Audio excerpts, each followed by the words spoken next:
नमस्कार मेरे प्यारे बच्चों, आदाब, सत श्री अकाल। आप सभी लोगों का हार्दिक स्वागत है आपके अपने होमवर्क कोचिंग ऑनलाइन प्लेटफॉर्म पर।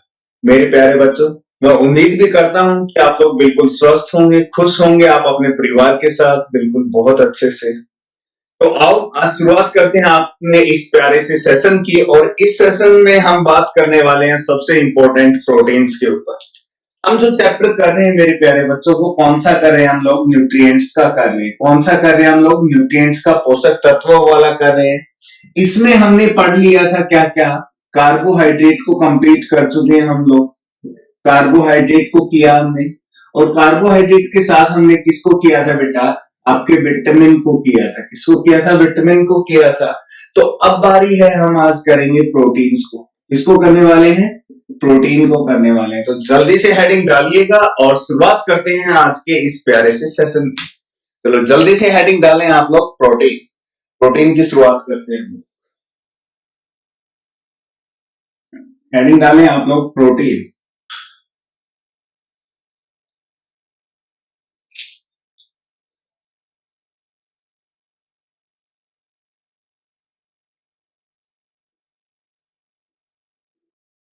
सबसे पहले बात आती है कि प्रोटीन को डिस्कवर किसने किया। देखो, जो भी चीज आएगी उसकी डिस्कवरी की बात आएगी। सबसे पहले तो याद रखना, जो प्रोटीन है, प्रोटीन की डिस्कवरी मतलब कि प्रोटीन की खोज किसने की थी? कोई बता सकता है आप में से?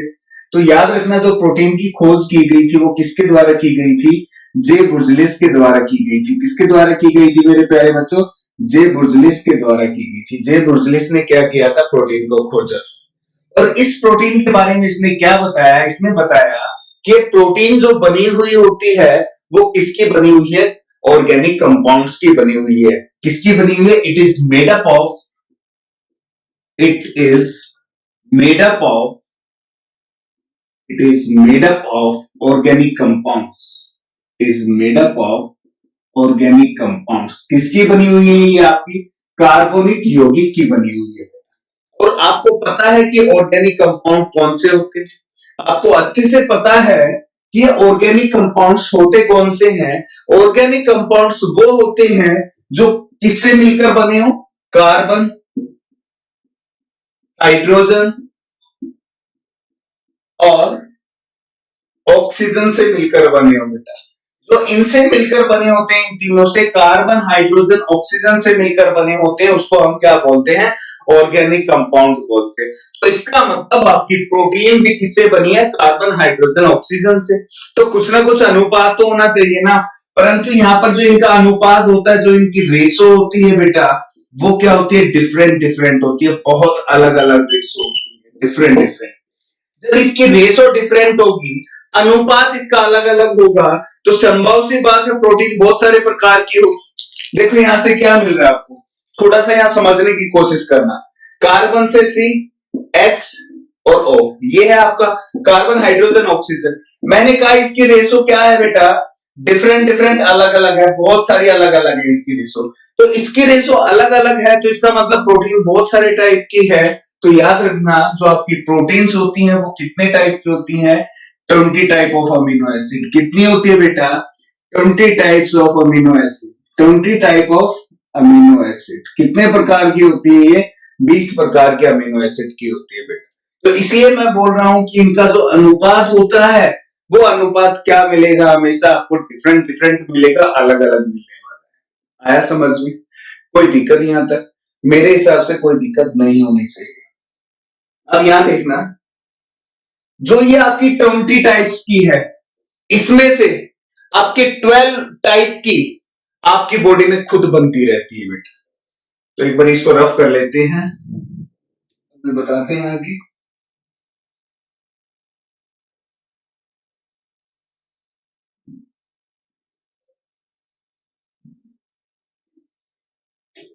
क्या देखोगे आप लोग, जो प्रोटीन है, प्रोटीन के पास क्या है? 20 type of amino acid. 20 types of amino acid,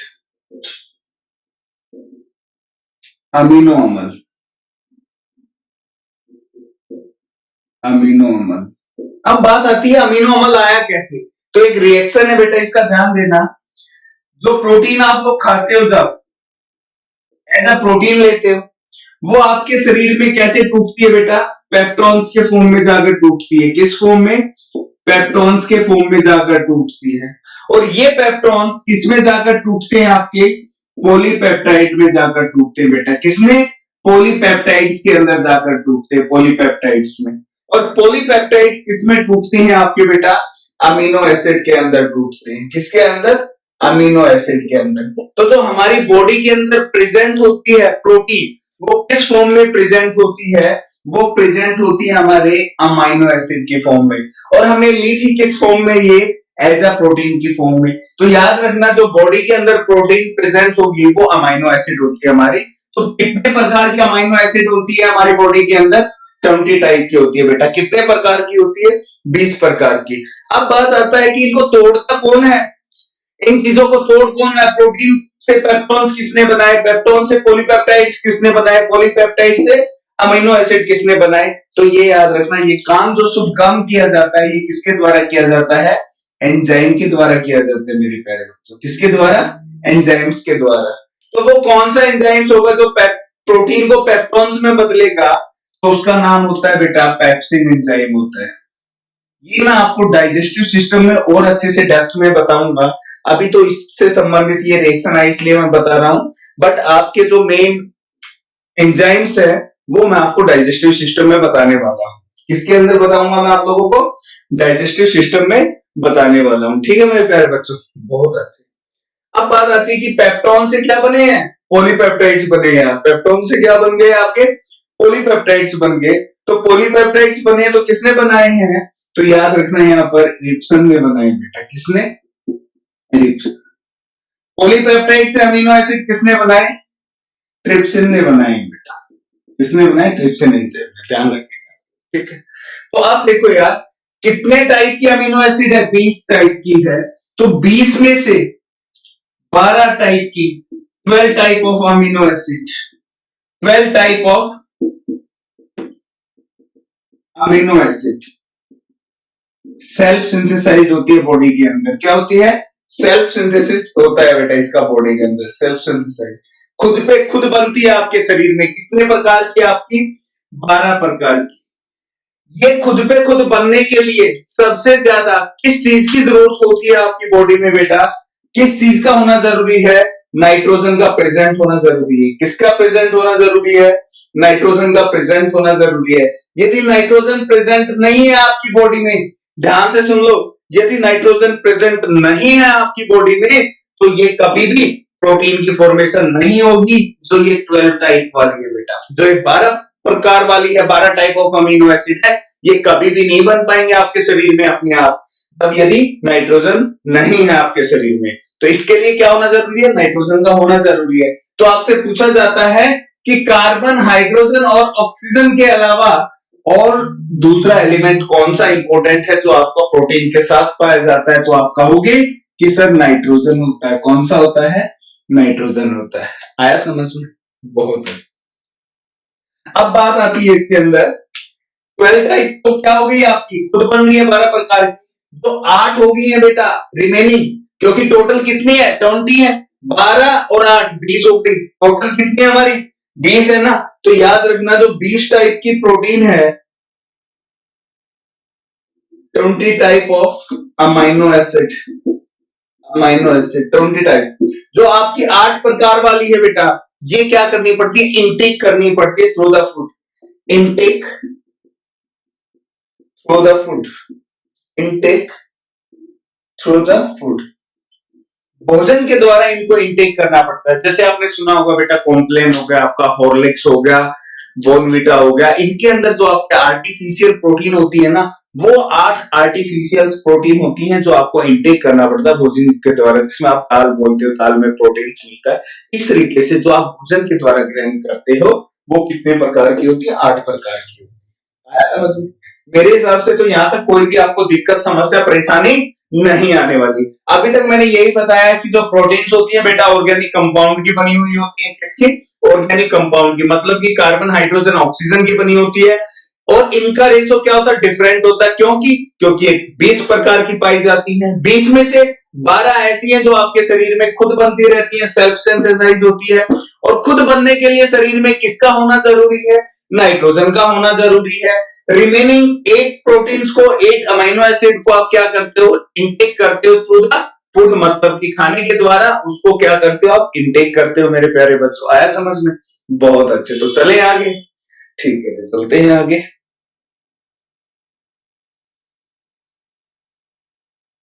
और प्रोटीन की खोज किसने की थी? मैंने बताया था, याद रखना, जे ब्रुसलिस ने की थी। किसने की थी? जे ब्रुसलिस ने की थी आपकी।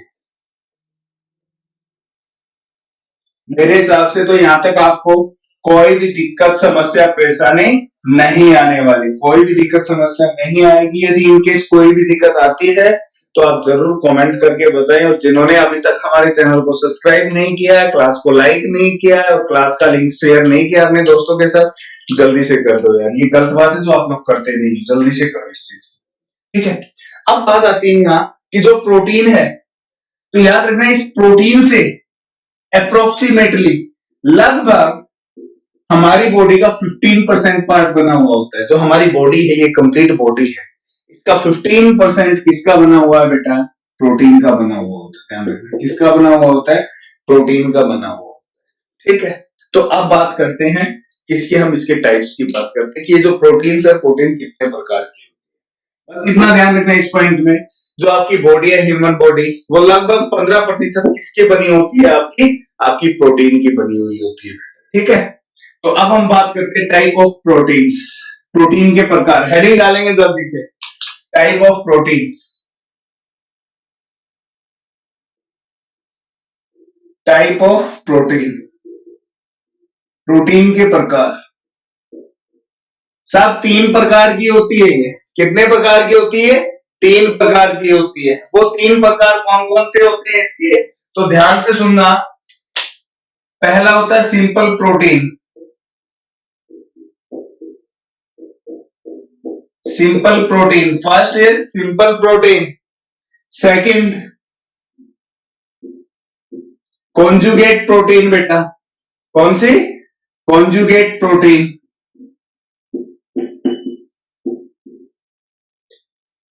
थर्ड ड्राइव्ड प्रोटीन बेटा। थर्ड कौन सा होगा आपका? ड्राइव्ड प्रोटीन होगा बेटा, ड्राइव्ड प्रोटीन। सिंपल प्रोटीन को हिंदी में क्या बोलेंगे हम लोग? सरल प्रोटीन। क्या बोलेंगे बेटा? सरल प्रोटीन। कॉन्जुगेट प्रोटीन को हम लोग क्या बोलने वाले हैं? कॉन्जुगेट प्रोटीन को बोलेंगे संयुक्त प्रोटीन बेटा, संयुक्त प्रोटीन बोलेंगे। और ड्राइव्ड प्रोटीन को क्या बोलेंगे? व्युत्पन्न प्रोटीन बेटा, व्युत्पन्न प्रोटीन बोलेंगे। आया समझ में? तो शुरुआत करते हैं सिंपल प्रोटीन से मेरे प्यारे बच्चों। किससे शुरुआत करते हैं हम लोग? सिंपल प्रोटीन से शुरुआत करते हैं। ठीक है, तो देखते हैं सिंपल प्रोटीन कौन सी होती है। आप में से कोई बताएगा मुझे सिंपल प्रोटीन कौन सी होती है? कमेंट करके। यार मुझे तो पता लगना चाहिए ना कि आप लोगों को समझ में आ रहा है या नहीं आ रहा है, तो कमेंट करना तो बनता है यार आप लोगों को। और आप लोग है ना, बिल्कुल इतने वो हो चुके हो, बिल्कुल भी कमेंट नहीं करके बताते, क्लास के बाद भी नहीं बताते कि कैसे क्लास लगी आप लोगों को। हद है आप लोगों की यार। यहाँ देखो, सिंपल प्रोटीन, सरल प्रोटीन। सरल प्रोटीन वो प्रोटीन होती है जो सिर्फ और सिर्फ क्या हो? अमीनो एसिड की फॉर्म में हो। मतलब कि अमीनो एसिड की फॉर्म में कितनी होती है आपकी प्रोटीन? 20 होती है बेटा। यही 20 प्रोटीन सारी की सारी क्या कहलाती हैं? वो आपकी सिंपल प्रोटीन कहती हैं। Only and only amino acid. जो आपके अमीनो अमल है, कितने प्रकार की अमीनो अमल? 20 प्रकार की। तो ये सारी की सारी क्या कहलाएंगी बेटा? Simple protein. फॉर एग्जाम्पल, मैंने आपके ब्लड में भी प्रोटीन बताई थी, प्लाज्मा प्रोटीन, याद करो। वो कौन सी बताई थी? मैंने आपको एलोबिन्स बताई थी। कौन सी बताई थी? एलोबिन्स बताई थी। और कौन सी बताई थी बेटा? ग्लोबिन्स बताई थी मैंने। और कौन सी बताई थी? फाइब्रोजीनियस बताई थी बेटा। तो ये क्या हो जाएंगे? सारे के सारे नेचुरल प्रोटीन है जो आपकी बॉडी में बनते रहते हैं। तो ये सारे के सारे क्या है? सिंपल प्रोटीन है बेटा। क्या है? Simple protein. आया समझ में? अब बात आती है कॉन्जुगेट प्रोटीन बेटा। कौन सी? कॉन्जुगेट प्रोटीन कौन सी होती है? तो याद रखना कॉन्जुगेट प्रोटीन वो होती है जब किसी अमीनो एसिड के साथ साथ अमीनो एसिड के साथ अमीनो एसिड के साथ सुन लो मैं बोल कह रहा हूं अमीनो एसिड के साथ कोई भी दूसरा क्या हो बेटा केमिकल कंपाउंड जुड़ा हुआ हो कोई भी दूसरा क्या हो केमिकल कंपाउंड जुड़ा हुआ हो उसे हम लोग क्या बोलते हैं कॉन्जुगेट प्रोटीन बोलते हैं कोई भी दूसरा केमिकल कंपाउंड जुड़ा हुआ हो किसके साथ आपके अमीनो अम्ल के साथ मतलब कि जो 20 अमीनो अम्ल है उनके साथ यदि कोई भी केमिकल कंपाउंड जुड़ा होता है तो हम उसको क्या बोलते हैं कॉन्जुगेट प्रोटीन बोलते हैं मेरे प्यारे बच्चों ठीक है अब बात आती है कि इसका एग्जाम्पल तो मैंने आपको ब्लड ग्रुप करवाए थे याद रखो उस ब्लड ग्रुप में क्या बताया था कि मैंने कहा था कि ब्लड ग्रुप ए को ए क्यों कहा जाता है तो मैंने बताया था कि जो आरबीसी है ब्लड ग्रुप ए का जो आरबीसी है उसके सरफेस पर प्रोटीन पाई जाती है और कौन सी पाई जाती है ग्लाइकोप्रोटीन्स पाई जाती हैं तो वो क्या होता है जो आपकी ग्लाइकोप्रोटीन से बेटा वो एक प्योर अमाइनो एसिड के साथ एक केमिकल कंपाउंड अटैच होता है जिसको हम क्या बोल देते हैं एंटीजन ए बोल देते हैं और एंटीजन बी बोल देते हैं तो वो इसके एग्जांपल हो जाएंगे आपके ग्लाइकोप्रोटीन दूसरा कौन सा हो जाएगा बेटा लिपोप्रोटीन्स ये क्या होंगे आपके एग्जांपल्स हो जाएंगे किसके एग्जांपल्स हो जाएंगे कॉन्जुगेट प्रोटीन के एग्जांपल हो जाएंगे बेटा अब बात करें ड्राइव्ड प्रोटीन की यार ड्राइव्ड प्रोटीन कौन सी होती है ड्राइव्ड का मतलब निकालना किसी चीज से तो याद रखना वो प्रोटीन जो हमें किससे ऑब्टेन्ड हो are those protein which are obtained through hydrolysis through hydrolysis process जलीय हाइड्रोलिसिस प्रोसेस जलीय अपघटन के द्वारा बेटा जो प्रोटीन आपको कैसे प्राप्त हो जलीय अपघटन के द्वारा प्राप्त हो बेटा जलीय अपघटन के द्वारा मतलब कि एक तरीके से बोल सकता हूं इसके अंदर सारी की सारी वो प्रोटीन्स आएंगे जो क्या होते हैं आपके आर्टिफिशियल होती है जो आपके हॉर्लिक्स में और इनके अंदर पाई जाती है वो सारी प्रोटीन क्योंकि तो इसमें क्या लिखा होगा कि वो प्रोटीन्स जो आपको ऑब्टेन्ड होती हैं हाइड्रोलिसिस के द्वारा जलीय अपघटन के द्वारा मतलब कि जिनका बार बार क्या होता है हम प्रोटीन को उसको लेते हैं और वो टूटती चली जाती है जैसे आपने देखा प्रोटीन से पेप्टोन पेप्टोन से पॉलीपेप्टाइड पॉलीपेप्टाइड से अमीनो एसिड जो ऐसे ऑब्टेन्ड होती है आपको उसी का नाम हम क्या बोलते हैं बेटा ड्राइव्ड प्रोटीन बोलते हैं आया समझ में तो मेरे हिसाब से तो यहाँ तक अभी तक आपको कोई समस्या परेशानी तो होने वाली नहीं है ना कोई भी समस्या प्रोटीन्स के अंदर जो एक टाइप्स बताए और इसके एग्जाम्पल बताए मैंने अब बात आती है कि प्रोटीन की डेफिशिएंसी से कौन कौन से डिजीज हो जाते हैं प्रोटीन की डेफिशिएंसी से कौन कौन से डिजीज हो जाते हैं और प्रोटीन का मेन सोर्स क्या है प्रोटीन का मेन सोर्स तो आपको सबसे पहले पता है बेटा कौन सा होता है सोयाबीन होता है और दूसरा कौन सा होता है पल्सिस दालें होती है अब बात आती है इसकी डेफिशिएंसी कमी के कारण कौन से होते हैं तो याद रखना इसकी कमी के कारण दो रोग होते हैं और बात करें प्रोटीन के फंक्शन के साथ बताता हूं इसके कमी के रोग इसकी कमी के कारण कौन कौन से रोग होते हैं बेटा वो देखेंगे आप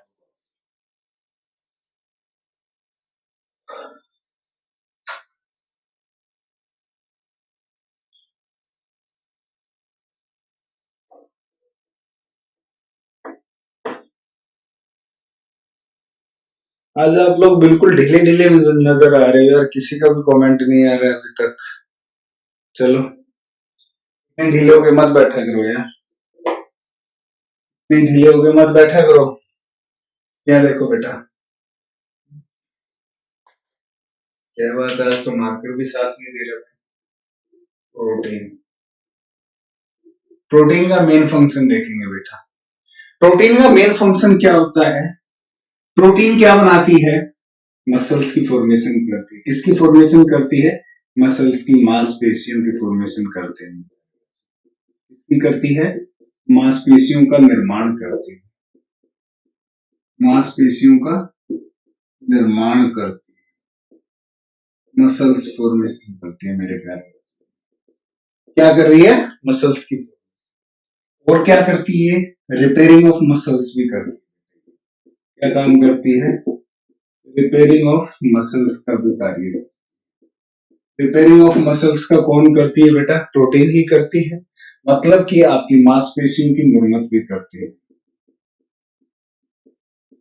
मांसपेशियों की मुरम्मत। मांसपेशियों की मुरम्मत किस प्रकार बेटा, कई बार आपने देखा होगा कि आपकी क्या होता है बेटा, मतलब कि आप बोलते हो ना कि मेरे यहाँ से मांस फट गया है या हाथ का मांस फट गया है, हेयर लाइन फ्रैक्चर आ गया है, जो आप इस तरीके से बोलते हो कि मसल्स क्या हो गई है, दिक्कत आ गई है, तो उसके अंदर उसको रिपेयर करने का काम कौन करेंगे, आपको प्रोटीन करते हैं। कौन करती है? प्रोटीन करती है। आया समझ में? बहुत अच्छे। अब यहाँ देखेंगे आप लोग,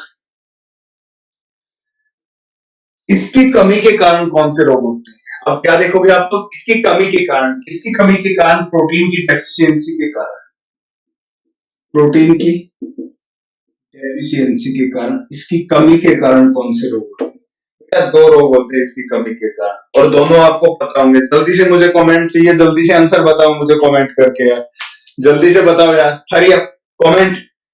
पहला होता है क्वासिकोर होता है बेटा, क्वासिकोर डिजीज। दूसरा क्या होता है, दूसरा बताओ, दूसरा डिजीज कौन सा होता है यार, है? जल्दी से बताओ भाई, दूसरा डिजीज कौन सा होता है आपका, जल्दी से बताओ यार, कौन सा होता है दूसरा, जल्दी बताओ। मरसमस होता है बेटा, कौन सा होता है, मरसमस होता है बेटा। दूसरा डिजीज कौन सा होता है, मरसमस होता है, ध्यान रखना, मरसमस होता है दूसरा डिजीज। ये दो बीमारियां, अब बात आती है दो बीमारियां हैं क्या, तो ध्यान रखना, जो आपका क्वासिकोर डिजीज होता है बेटा, कौन सा, क्वासिकोर, ये वाला डिजीज होता है, इसके अंदर समस्या क्या आती है, आपके हाथ पैर पतले होते हैं, हाथ पैर काफी पतले होते हैं, और जो आपका पेट होता है, जो स्टमक होता है, जो आमाशय होता है, वो बाहर निकल जाता है। पेट क्या हो जाएगा बेटा, बाहर निकल जाएगा, हाथ पैर काफी पतले हो जाएंगे आपके। किसके अंदर होता है ये, क्वासिकोर डिजीज के अंदर होता है। जिसके हाथ पैर पतले और पेट बाहर निकला हुआ हो, तो वो क्या रहेगा, समझ जाना, उसके अंदर प्रोटीन की कमी है, और रोग कौन सा है उसको, क्वासिकोर रोग है बेटा। अब बात आती है मरसमस डिजीज की बेटा, किसकी आती है, मरसमस डिजीज। मरसमस डिजीज के अंदर क्या होती है, जो मसल्स होती है ना आपके हाथों की पैरों की मसल्स, ये क्या हो जाते हैं, बिल्कुल लूज हो जाते हैं, ढीली पड़ जाती है। और ये अक्सर किसके अंदर होता है, मरसमस डिजीज बेटा, बच्चों के अंदर होता है।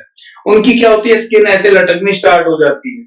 आपने देखा होगा, दो बच्चे जिम करते हैं, और जिम में जाकर क्या करते हैं, वो आर्टिफिशियल प्रोटीन लेते हैं। सभी को पता है, जो स्टूडेंट्स जिम में जाते हैं, जो बच्चे जिम करने जाते हैं, वो क्या करते हैं, सप्लीमेंट वगैरह लेते हैं।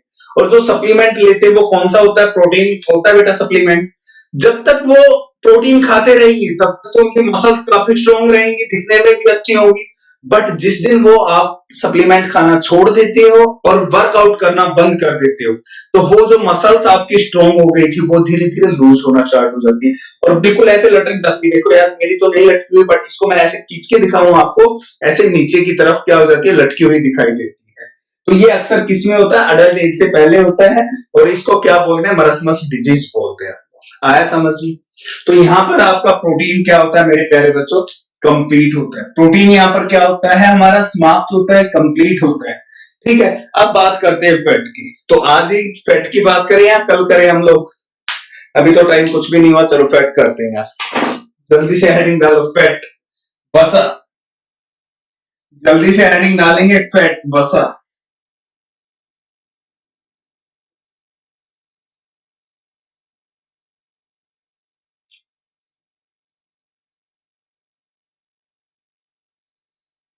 जल्दी से हेडिंग डालेंगे, fat, fat fat fat, heading डालो जल्दी से, fat.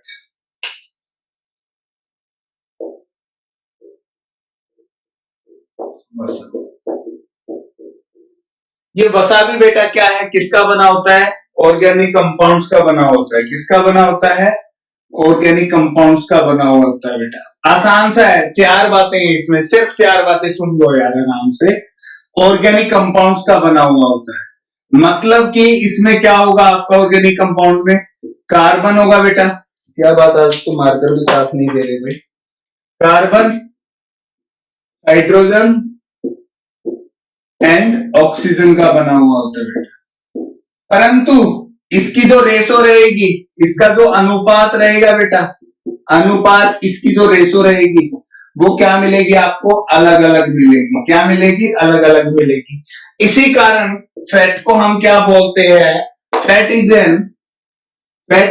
N ester of glycerol and fatty acid. Ester, E आ रहा है यार, ये ester of glycerol and fatty acid. Fatty acid, fat के बारे में मैं आपको बता दूं, जर्नली जो फैट है, जर्नली जो फैट है 20 डिग्री सेल्सियस पे किसमें पाया जाता है, सॉलिड फॉर्म में पाया जाता है। किसमें पाया जाता है, सॉलिड फॉर्म में पाया जाता है। यदि ये फैट 20 डिग्री टेम्परेचर पर किसमें मिले, लिक्विड फॉर्म में मिले, तरल अवस्था में मिले, तो इसको क्या कहोगे, जल्दी से बता दो। ये क्वेश्चन पूछा गया आपके एग्जाम में। यदि आपका फैट 20 डिग्री सेल्सियस टेम्परेचर पर लिक्विड फॉर्म में मिले तो उसको क्या नाम दोगे, ये आपके एग्जाम में पूछा जा चुका है। जल्दी से बता दो यार, ये आपके एग्जाम में पूछा जा चुका, क्या नाम दोगे उसको, जल्दी बताओ। अरे जल्दी बताओ भाई, कमेंट नहीं आ रहे यार, कमेंट करके बताओ। ऐसा मत किया करो यार आप लोग, बिल्कुल जल्दी से बताओ। अरे अब गाइस यहाँ देखो यार, यदि आपका फैट 20 डिग्री सेल्सियस पर किसमें है, लिक्विड फॉर्म में है, तो उसको हम लोग क्या बोल देंगे, ऑयल बोल देंगे बेटा। क्या बोल देंगे, याद रखना, ऑयल बोल देंगे। यदि आपका फैट 20 डिग्री सेल्सियस पर किस फॉर्म में है, सॉलिड फॉर्म में है, तो हम उसको क्या बोलेंगे, उसको हम फैट ही बोलेंगे। उसको हम क्या बोलेंगे, फैट ही बोलेंगे। और जो आपका 20 डिग्री सेल्सियस पर आने के बाद किसमें आ जाए, लिक्विड फॉर्म में आ जाए, तो उसको हम क्या बोल देते हैं, ऑयल बोल देते हैं बेटा। क्या बोल देते हैं, ऑयल बोल देते हैं। आया समझ में, बहुत अच्छी। तो अभी तक तो सिर्फ 3 बातें हुई इसमें, कि जो फैट है आपका किसका बना हुआ है, ऑर्गेनिक कंपाउंड्स का बना हुआ है, मतलब कि कार्बन, हाइड्रोजन, ऑक्सीजन का। और इनका जो अनुपात है वो क्या है बेटा, इनकी जो रेशो है वो रेशो अलग अलग होती है। रेशो क्या होती है, अलग अलग होती है। फिर बात आती है कि जो फैट है आपका वो क्या है, ग्लाइसरॉल और फैटी एसिड में टूट जाता है। फैट किसमें टूटता है, ग्लाइसरॉल और फैटी एसिड में टूटता है। फिर बात आती है कि 20 डिग्री पर यदि आपका फैट सॉलिड फॉर्म में है तो उसको फैट ही बोलेंगे। यदि 20 डिग्री सेल्सियस पर आपका फैट किसमें आ जाता है, तरल अवस्था में आ जाता है। किसमें आता है, तरल अवस्था में आता है बेटा, तो उसको हम क्या बोल देते हैं, ऑयल बोल देते हैं। क्या बोल देते हैं बेटा, ऑयल बोल देते हैं। आया समझ में, बहुत अच्छा। फिर बात आती है फैट कितने टाइप का होता है बेटा, तो याद रखना, जनरली 2 प्रकार का फैट होता है। जनरली आपका 2 प्रकार का फैट होता है, और वो कौन सा होता है उसके ऊपर बात करते हैं। जो फैट है आपका जनरली 2 प्रकार का होता है, और वो है कौन सा, उसके ऊपर हम बात करते हैं अभी।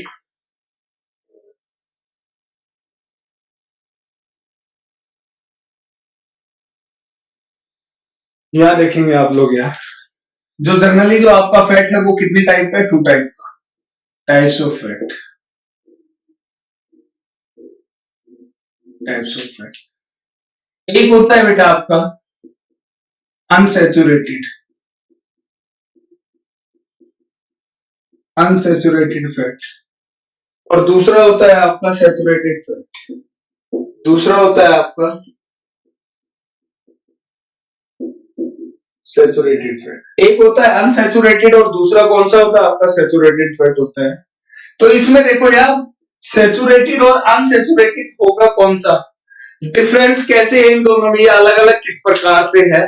तो आप लोग ध्यान रखना, ये जो अलग अलग है मेरे प्यारे बच्चों, इसमें क्या है, जो अनसैचुरेटेड होते हैं वो अपनी फॉर्म को चेंज नहीं करते।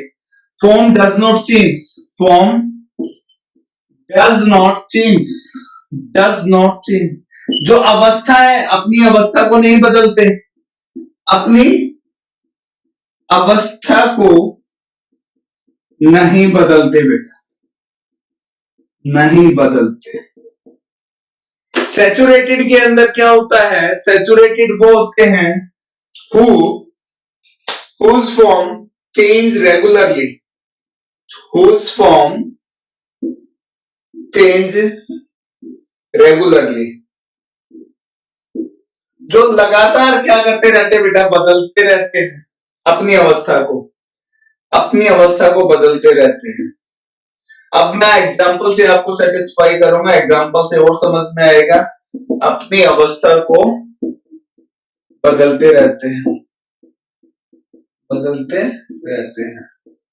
सबसे पहले मैं सैचुरेटेड का आपको एग्जांपल बताऊंगा। सैचुरेटेड का जो एग्जांपल होता है आपका, वो कौन सा होता है बेटा? नारियल का तेल। कौन सा होता है? नारियल का तेल। नारियल का तेल मतलब कि कोकोनट ऑयल। कौन सा? कोकोनट ऑयल बेटा। कौन सा? Coconut oil. कोकोनट ऑयल को आपने विंटर में देखा होगा, सर्दियों में किस फॉर्म में होगा वो? सॉलिड फॉर्म में। आपने आजकल समर में देखा होगा बेटा, किसमें? समर में देखा होगा, किस फॉर्म में होगा वो? लिक्विड में। तो क्या है, अपने फॉर्म को बदल रहे हैं ना टेम्परेचर के साथ साथ। जैसे सर्दियां आई कैसा हो गया? सॉलिड फॉर्म में। जैसे गर्मी आई किस फॉर्म में हो गया? लिक्विड फॉर्म में। तो ध्यान रखना, जो ऐसे बदलते रहे टेम्परेचर पर अपनी फॉर्म को, उसको क्या बोलते हैं बेटा? सैचुरेटेड बोलते हैं। उसको क्या बोलते हैं? सैचुरेटेड फैट बोलते हैं। इसका और क्या एग्जांपल होगा बेटा? Palm oil. पाम ऑयल, ताड़ का तेल। किसका? ताड़ का तेल होता है बेटा। ये किसका होता है? ताड़ का तेल। ताड़ का तेल भी क्या होता है?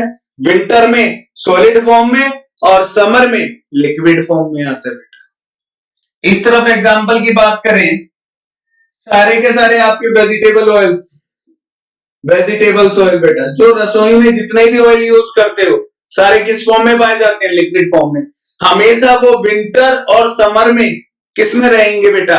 लिक्विड फॉर्म में ही रहते हैं। किस फॉर्म में रहते हैं? ये हमेशा लिक्विड फॉर्म में रहते हैं, तरल अवस्था के अंदर रहते हैं बेटा। आया समझ? इसके अंदर आपका घी भी आ जाएगा बेटा, देसी घी। देसी घी भी क्या होता है? समर में तो लिक्विड फॉर्म में होता है और विंटर में सॉलिड फॉर्म में होता है। तो आपका देसी घी भी इसके अंदर आ जाएगा। आया समझ में? तो कोई दिक्कत, मेरे हिसाब से तो कोई दिक्कत यहां तक नहीं होनी चाहिए बेटा। अब बात करते हैं फंक्शन की, कि क्या फंक्शन होते हैं आपके। किसके फंक्शन बेटा? फैट के फंक्शन की बात करते हैं। किसके फंक्शन की बात करते हैं हम लोग? फैट के फंक्शन की बात करते हैं। क्या काम करता है फैट बेटा?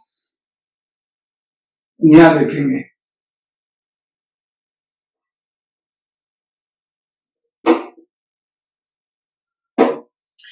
फैट क्या काम करता है? सबसे पहला पॉइंट तो बेटा, जो फैट है आपको एनर्जी प्रोवाइड करता है। आपको एनर्जी प्रोवाइड करता है। कितनी करता है बेटा? 20 से लेकर 25% करता है आपको एनर्जी प्रोवाइड। दूसरा क्या है? ड्यूरिंग फास्ट, ड्यूरिंग फास्ट, उपवास के दौरान,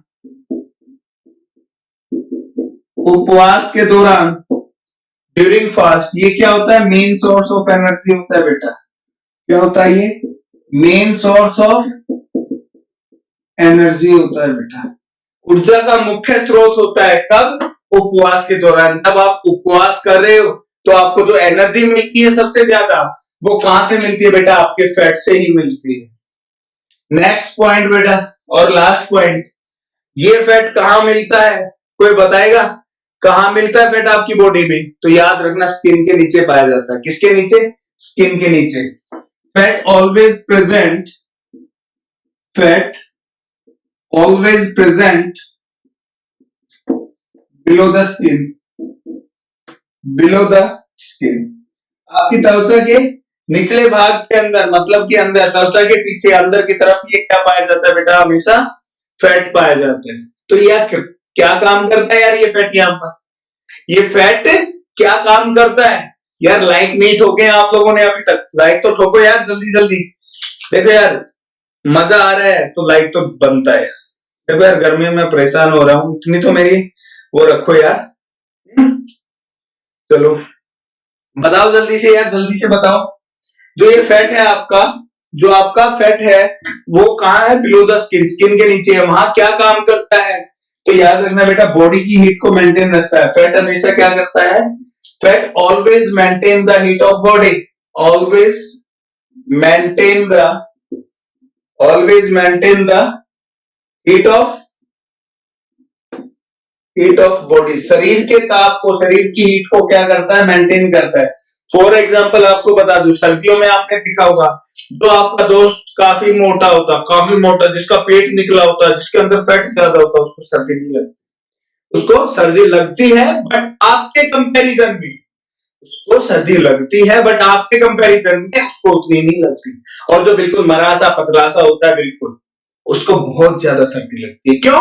क्योंकि उसके अंदर फैट कम है, और फैट कम है तो बॉडी की हीट को मेंटेन नहीं कर सकता वो फैट, उसके अंदर इतनी एबिलिटी नहीं होती। हाँ, जो मोटा है, ठाड़ा तगड़ा है, उसके अंदर प्रॉपर फैट है, और वो प्रॉपर फैट क्या करता है, बॉडी की हीट को मेंटेन करता है, जिससे उसको सर्दी नहीं लगती। मेरे आया समझ में? तो यहां पर आपका क्या हुआ, फैट कंप्लीट हुआ। यहां पर आपका फैट क्या हो गया है, कंप्लीट हो गया बेटा। अब इस चैप्टर के अंदर सिर्फ एक टॉपिक बचा है, वो कौन सा बचा है, आपके मिनरल्स। वो कौन से बचे हैं, आपके मिनरल्स बचे हैं, खनिज। उनकी बात करेंगे हम लोग कल आप लोगों से, और उसके साथ साथ मैं करवाऊंगा आपको प्रीवियस ईयर क्वेश्चंस। अब आप लोगों को करना क्या है, जिसने क्लास को लाइक नहीं किया, शेयर नहीं किया था, और हमारे चैनल को सब्सक्राइब नहीं किया, ये काम जरूर करो यार, थोड़ा सा किया करो ये आप लोग, ठीक है। और बस अब आप लोगों से यही अलविदा लेते हैं, कल मुलाकात करेंगे नए टॉपिक के साथ। आपका नया टॉपिक मिनरल्स होगा। हाँ, क्लास आपकी, जिन बच्चों को डाउट है मैं बता दूं बेटा, क्लास आपकी 10 बजे से होती है डेली, सुबह डेली 10 बजे से आपकी बायोलॉजी की क्लास होती है, और इसके जस्ट आफ्टर 11 बजे से आपकी मैथ्स की क्लास शुरू हो जाती है संतोष यादव सर की, ठीक है।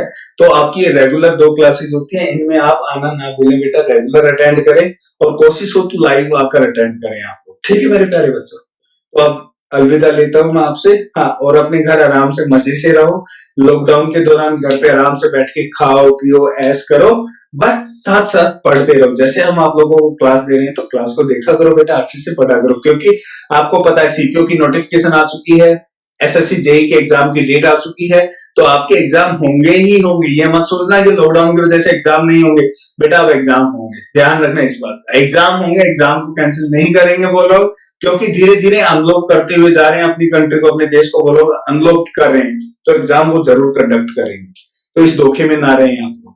तो अब मैं आपसे अलविदा लेता हूं, तब तक के लिए नमस्कार, मुलाकात करता हूं अगले सेशन में, और अगला जो सेशन होगा हमारा मिनरल से संबंधित होगा। ओके मेरे प्यारे बच्चों, bye bye, tata, thank you, okay bye.